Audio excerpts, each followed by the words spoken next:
เยอะบ่หันตัวเยอะดอกเจ็บดอกผูเยอะก็โอ้มา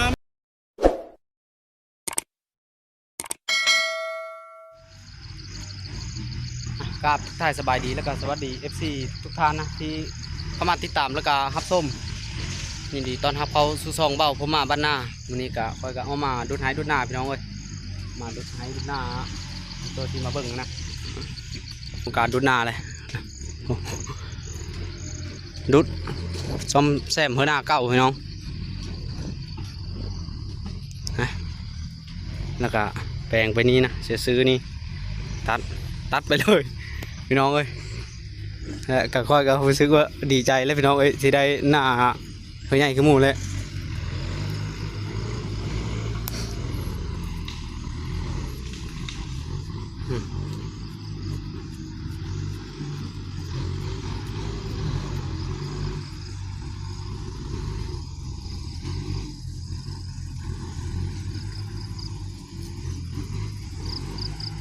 2 คันรถกับพี่น้องเอ้ยน่าจะแล้วไหวอยู่แล้ว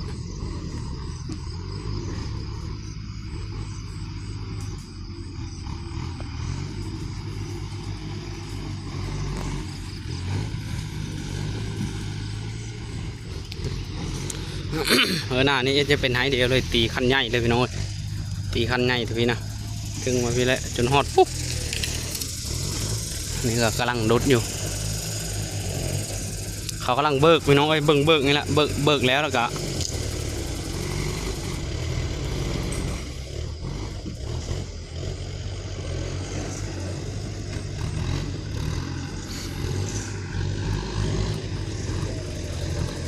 ราคา20,000มันเราได้จำเลยเอาเท้าเบิกดำเทียนี่ล่ะนี่ละพอได้หน้าเฮ้ยใหญ่คือหมูเนี่ยพี่น้องเอ้ยแต่ละปีมาไทยหน้าแต่เฮ้ยน้อยนี่โอ้ยเมื่อยเจ้าของ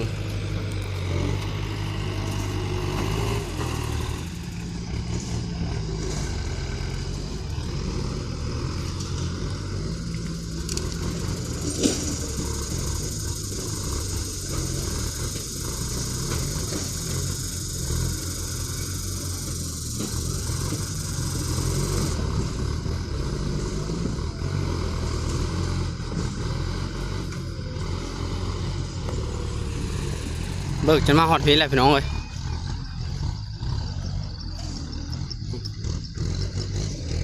ทางนี้เขาก็เฮ็ดกิน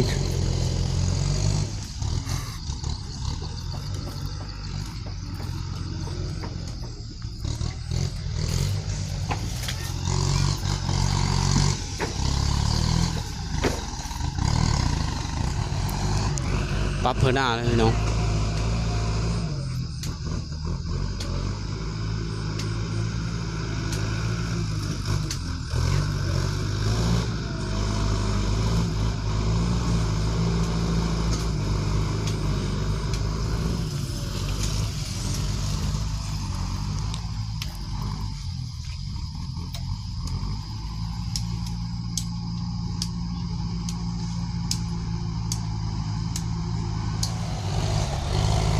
แล้วเฮือนึงนะพี่น้องไหวเติมนะ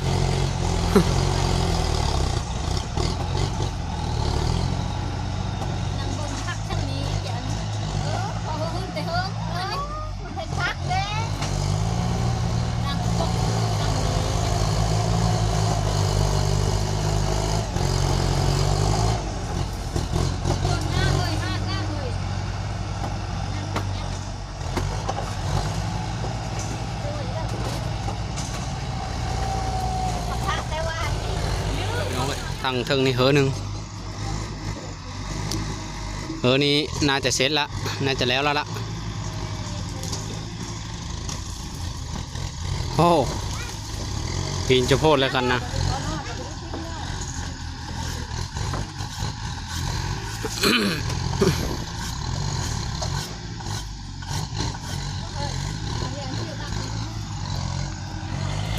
ยังแต่ทางนี้นาได้ตัวนี้นี่ดุดมาแปะพายไปเลยพี่น้องทางนี้ก็เฮ็ดกินกึบเลยอันนี้นะส่วนมันไม่เนี่ยนะแกงชื่อลูไม้เนาะมันยังแซ่บแกงชื่อลูไม้แน่ ผักตังซ้ายผักตังส่งกระเซอร์ จอแกะอันนั้นเขาไป ซีนหมูซื้อมาตะเมืองเมื่อนั้นแหละพี่น้องเอ้ยไปขอแซะตู้เย็นน้ำเขา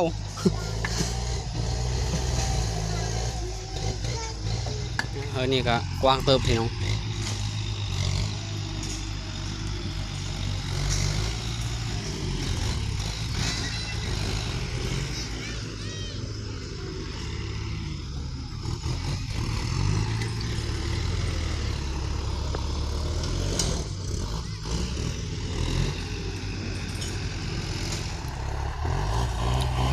ได้2เพอพี่น้องอยู่นี่นะ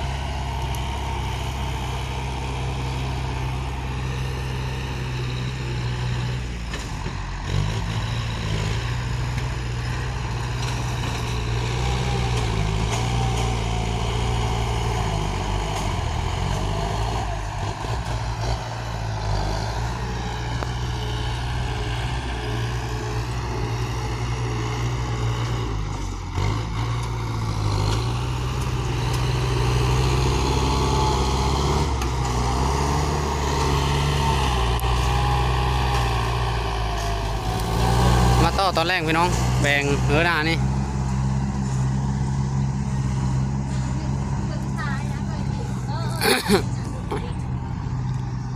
แถวนี้แหละ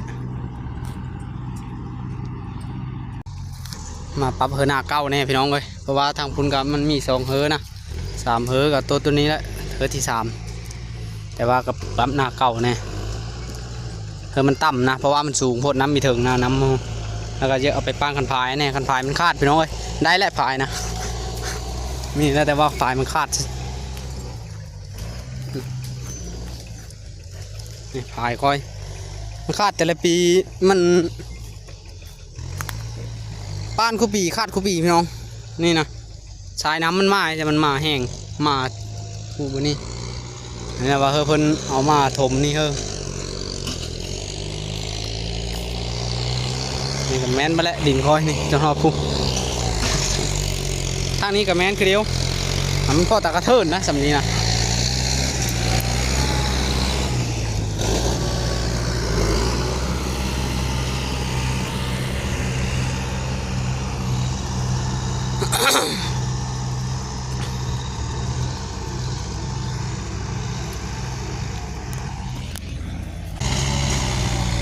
ทางผลก็เอาฮอดจำเข้มป้าไปเลยน้องเอ้ย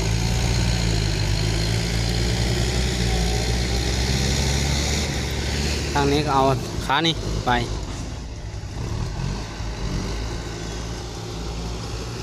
นี่ก็ตัดเอาหน้านี่คันนี่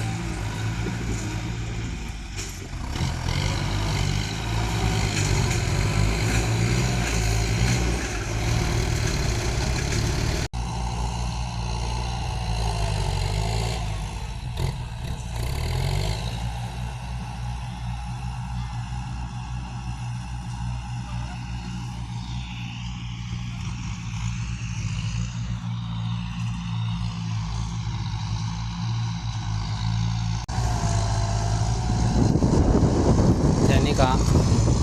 ปานผายนี่พี่น้องมันหัดนี่ปานต่อคอยนี่ตัวนี้เขาดันมาพี่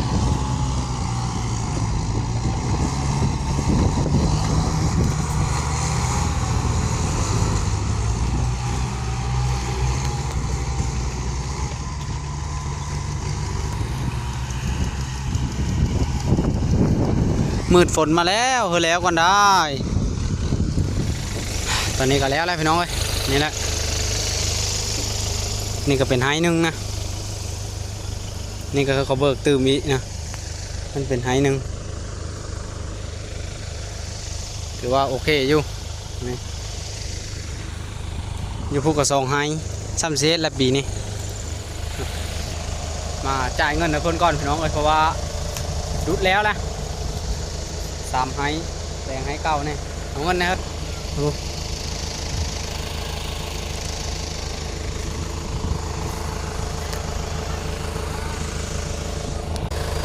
แล้วพี่น้องเอ้ย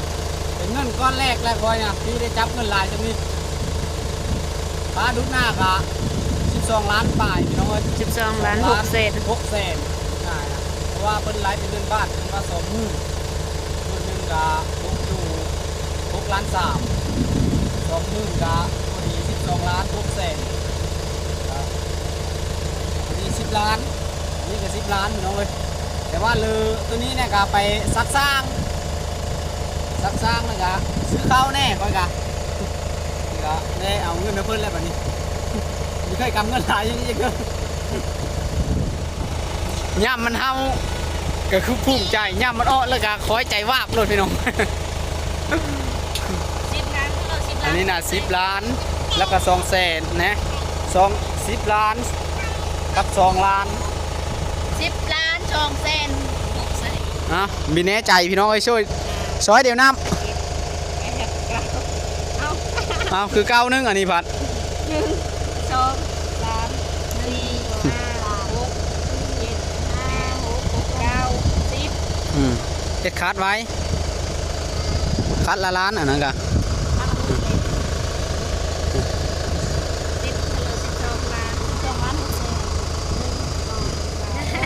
เล็กแล้วก็ได้หักเงินรถได้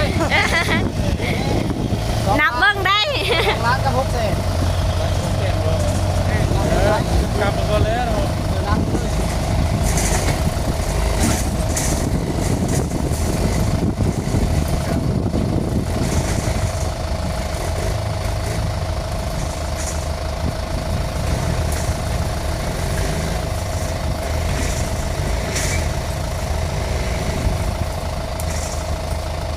บ้านมันอ้อแล้วก็จอยพร้อมรถ 3 4 5 6 โอเคแล้ววะ โอเคแล้วบ่ อันนี้บริโภคที่นี่ ไม่ได้ทอดเลยนะ บ่ได้ทอด บริโภคแล้วก็โอเค ก็นับเบิ้งไหม นั่งนับบ่ โอ้ยพี่น้องเอ้ยจอยไปแล้วเฮามาพอฮอดเดินช้ำ กักแล้วพี่น้องเอ้ยนี่อันนี้จะเป็นเธอหนึ่ง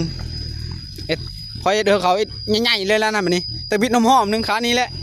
แล้วเขาบะเอาเฮ้ยนี่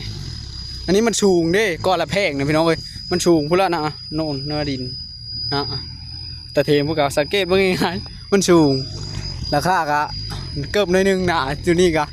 มันสูงเขาปรั๊บกับปรั๊บเพิ่มมันต่ำนะมันสูงเพ่งแอวนี่กะเพ่งหัวเข่าหน้านี่กะตัวความสูงมัน แล้วก็พี่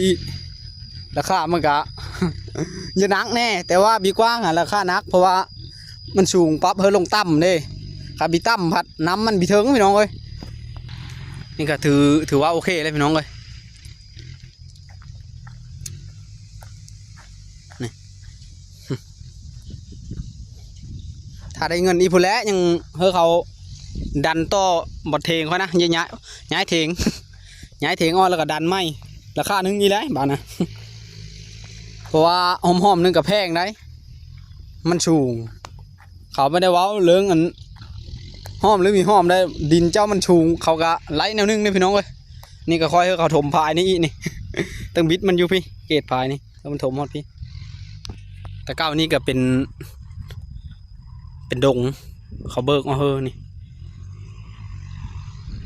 กว้างขึ้นกว่าเก้าอีบานนี่พี่น้องเฮ้ยก็ดีใจเลย ขอบใจแม่ตู้แม่ใหญ่นะแม่ใหญ่เพิ่นโอนเงินมาเฮอฮะขอโทษน้ำไม่ลายฮะลืมซื้อเพิ่นก็ไม่ได้แจ้งซื้อบอกกะถ้าเพิ่นเบิ่งคลิปนี้ก็ขอให้เพิ่นอยู่ดีมีแห้งนะสุขภาพเข้มแข็งหายเจ็บหายปวดมีเฮอเจ็บมีเฮอเป็นไปเลยนะประสบผลสำเร็จในหน้าที่การงานพี่น้องเอ้ยก็ขอเฮอเป็นร่ำรวยพี่น้องก็ขอขอบใจเพิ่นหลายๆที่ไปเชื่อจ้ะ อันนั้นแล้วเข้าไปหันแล้วงูนะ ล้มมันหีดเฮา หีดเขาได้น่ะ กระตูไม่ให้แปรไปโลด อู้ เนาะผู้โอ้ เห็นนี่นะ โอ้พี่น้องเอ้ยมาไทยเอางูเลยวันนี้ตึงมิดไทยหน้า เฮ้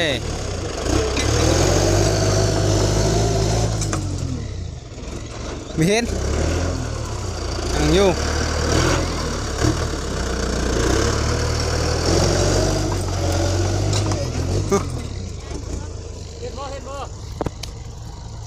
แต่หู ปอตะหูบางใหญ่หนึง ไปเบิ่งดูไปให้บ่หมอรถ งูแต่สินค้านี่ ว้าวว้า ออกมาแล้วออกมาแล้ว เอาได้ เอาไหม เอ้ยทราบมันจับเอาไอ้ แม่โหมันหนุ่มนะ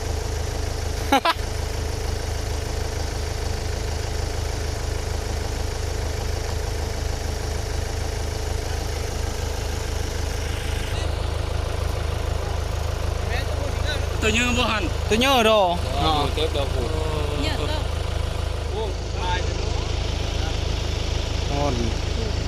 ตัวบางใหญ่เลยโว้วตัวบางใหญ่เลยเฮ้ยตอนให้กินลืมท่าเฮ้อเบิ้งพี่น้องเลยกับตอนกินมากินข้าวเป๊ะพี่น้องก็เยอะกินข้าวเดี๋ยวนี้ ไม่น่า ดีใจแห้งแล้วบีหอดข้าวก็เยอะกินข้าวเดี๋ยวนี้กินข้าวเป๊ะก่อนพี่น้องตอนให้กินกระเทียมแต่ห้าตาบ้านเอาไปเอาเครื่องเขาซื้อเอ็มร้อยเถอะเจ้าของรถดุดนะ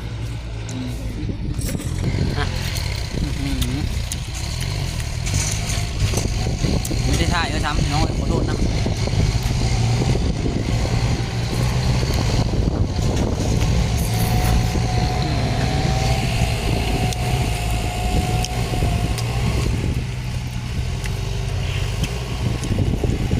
เสื้อพักตั้งส่งน้ำ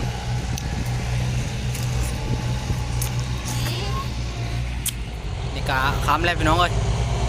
ก็เก็บเพิ่งเก็บของเมื่อแล้วดุดหายดุดหน้าไปเลยก็แล้วล่ะเพิ่นกับไปต่ออีกเจ้าหนึ่งนะโอเคและคลิปนี้ค่อยกะจะได้จบคลิปไว้ช่วงนี้แหละขอบใจพ่อแม่พี่น้องที่เข้ามาติดตามแล้วก็รับชมเดี๋ยวพบกันใหม่ในคลิปหน้าพี่น้องเอ้ย